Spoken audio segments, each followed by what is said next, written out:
Salam sejahtera, tuan-tuan dan puan-puan, saudara-saudari sekalian, apa kabar semua? Nama saya ialah Dr. Lee dan saya berasal dari Bukit Mentajam, Pulau Pinang. Sekarang saya tinggal di Kluang Johor. Dan selamat menyertai program baru saya, Dr. Lee's Method Revision, berasaskan 38 Days Grammar Challenge. Jadi sebelum ini, saya telah memuat naik lebih kurang 60 video. Dan masa itu saya menyeru pelancaran saya sendiri. Dalam 38 hari, habiskan buku saya sendiri. Jadi waktu saya terbitkan buku ini dan menjual buku ini kepada kamu, saya telah serentak memuat naik setiap soalan dalam buku ini dalam YouTube channel saya, supaya sesiapa yang telah membeli buku saya mempunyai bimbingan, panduan dan motivasi daripada saya. Sebab kalau setakat DIY, do it yourself, memang ini suatu daya penarik. Semua orang melihat sesuatu yang baru pasti mau beli. Dia rasa wah, masa dia mendengar dia berasa sangat panas. Seperti belajar gitar. Ramai orang ingin belajar gitar, waktu dia mendengar orang bermain gitar suka, dia seronok, dia pun ingin belajar atau seruling. Kemudian dia cepat-cepat membeli DIY, belajar sendiri. Tetapi separuh jalan, mungkin macam gitar, jari sini sudah sakit. Jadi, ayah tak boleh teruskan, sakit tangan saya. Dan tidak tahu strumming walaupun tangan pandai chord. Jadi apa dia buat? Dia gantung gitar itu di dinding, gantung seruling di dinding. 10 tahun, 20 tahun, perkara itu sudah dilupakan. Sebab itu, jikalau saya sendiri, mungkin perkara ini berlaku juga. Sebab saya sendiri rasa sangat susah untuk belajar sendiri, tanpa panduan, tanpa bimbingan, tanpa orang mengajar dan memberi motivasi. Mungkin saya separuh jalan saya berhenti sudah, tidak teruskan. Atas konsep ini, saya telah melancarkan 38 Days Grammar Challenge. Dalam 38 hari, habiskan 38 bab dalam buku ini.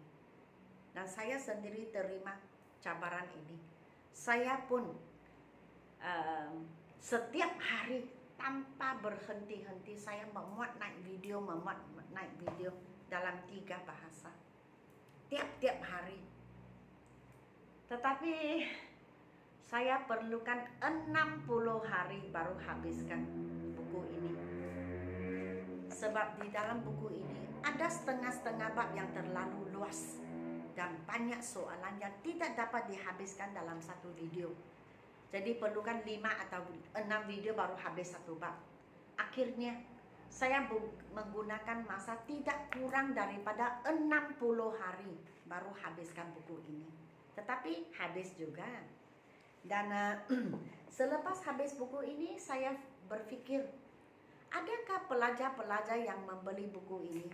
Atau sesiapalah yang membeli buku ini?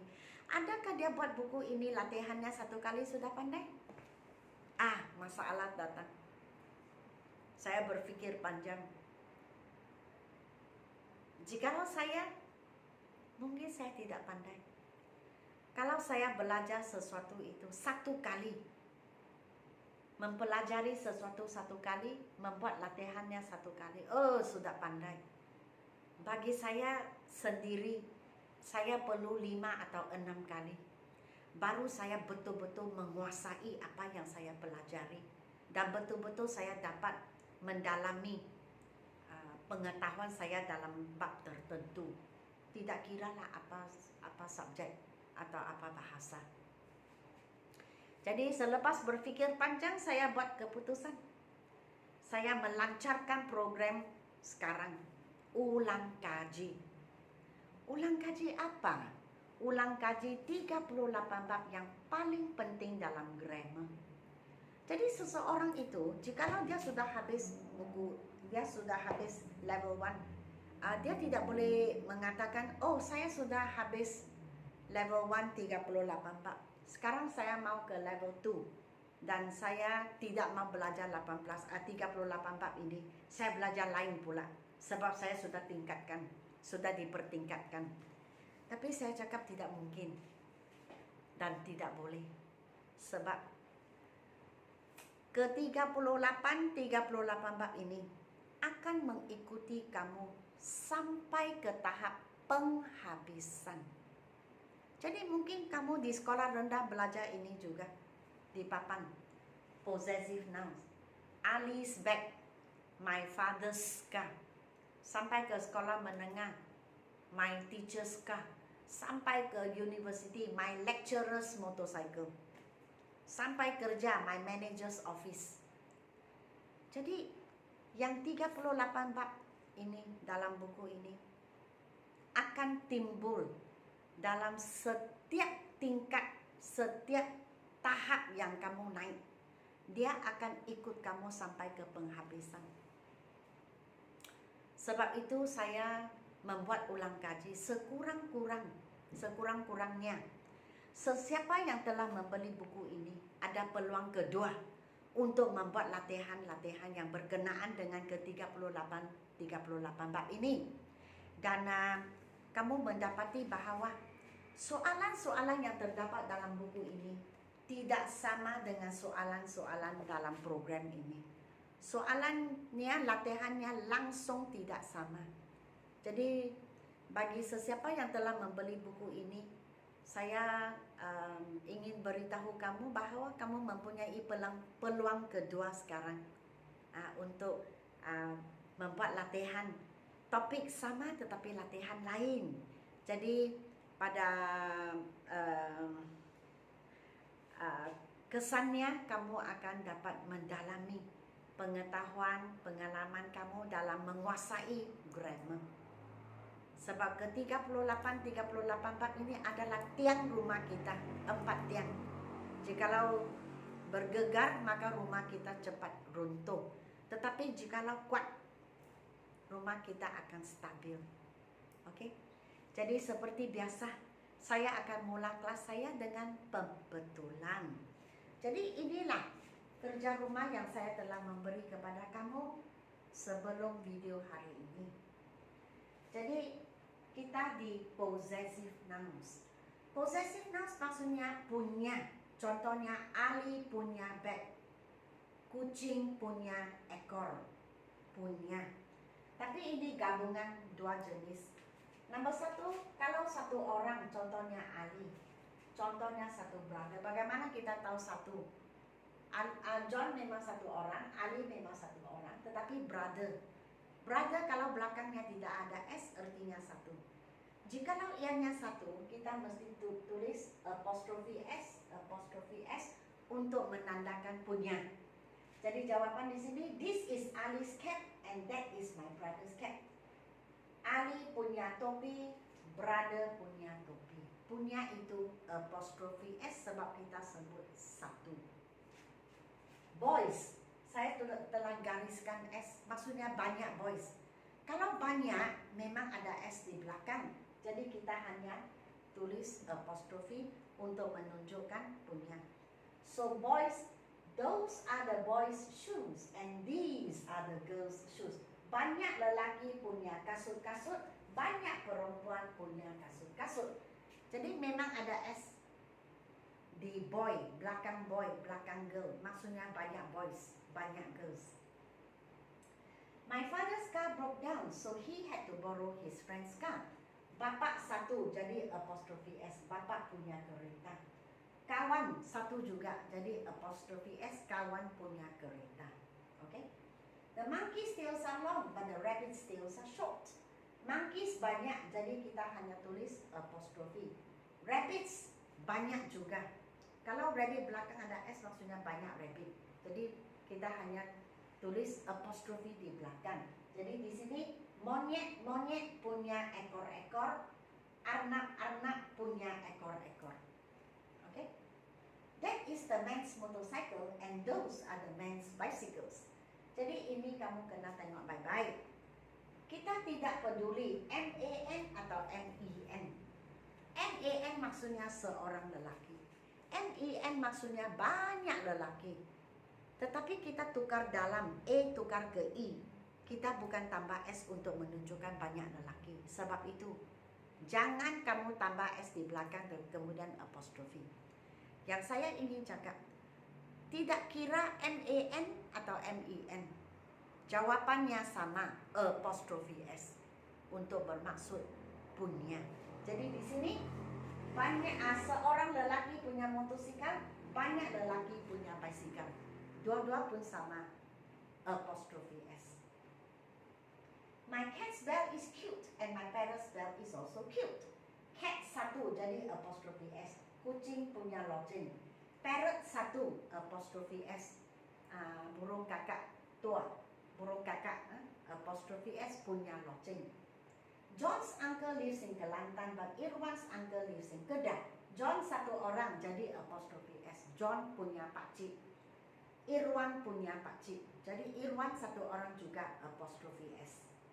The pupils' parents are waiting for them at the school gate. Pupils ini memang banyak ada S di belakang. Jadi kita hanya tulis apostrophe untuk menandakan punya. Murid-murid punya ibu bapa. These birds' feathers are colorful, but those birds' feathers are not. Jadi tengok, ada S di belakang, maksudnya banyak. Jadi kita hanya tulis apostrophe untuk menunjukkan banyak. My cousin's toys are expensive, but my brother's toys are cheap. Cousins itu memang ada S. Banyak sepupu, jadi apostrophe di belakang S. Tapi itu brother satu sahaja sebab tidak ada S di belakang, maka kita tulis apostrophe S. Oke? Sepupu-sepupu punya alat permainan, tapi seorang adik atau abang punya permainan. Jadi satu itu apostrophe, lagi satu itu apostrophe S.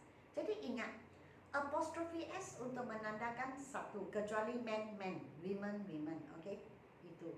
Tapi yang lain biasanya, kalau satu apostrophe S. Kalau banyak, memang sudah ada S, kita hanya tulis apostrophe.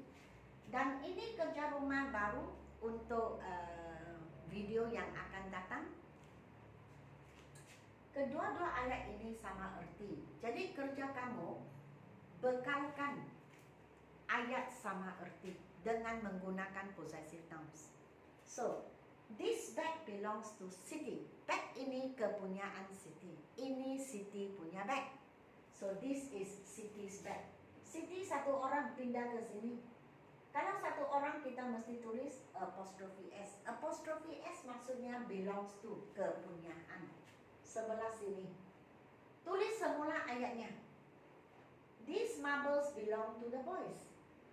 Guli-guli kepunyaan lelaki-lelaki, banyak boys. Kalau banyak boys, jawapannya these are the boys' marbles.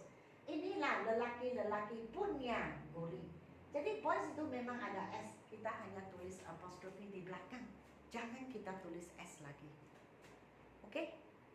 Jadi setakat ini sahaja kelas saya possessive nouns. Saya harap saya telah menanam minat dalam minda kamu, dalam jiwa kamu untuk mencintai bahasa Inggris. Dan saya telah memberi motivasi kepada kamu untuk memajukan diri dalam bahasa Inggris. Dan sila beri saya like, share dan subscribe. Dan saya memberi kamu maklumat baru. Pada 10 hari bulan Januari 2021, saya akan membuka kelas online speaking, writing, dan grammar. Jikalau kamu berminat untuk menyertai apa-apa saja kelas online saya, sila WhatsApp kepada saya 019 7878 299. Dan bagi sesiapa yang ingin membeli buku ini, selagi stok ada, sila WhatsApp kepada saya juga dan saya akan hantar ke rumah kamu. Oke? Jadi Terima kasih kerana menonton video saya. Terima kasih kepada sesiapa yang telah membeli buku saya. Terima kasih kepada sesiapa yang telah menyertai program online saya dan akan menyertai kelas online saya, di mana kita akan berjumpa dalam kelas virtual. Oke, ada komunikasi dan interaksi. Saya boleh bertanya menjawab, kamu juga boleh bertanya dan menjawab. Oke, jadi sehingga sini sahaja. Jangan lupa untuk memberi saya like, share dan subscribe. Dan kita berjumpa pada video yang akan datang. Sekian, terima kasih.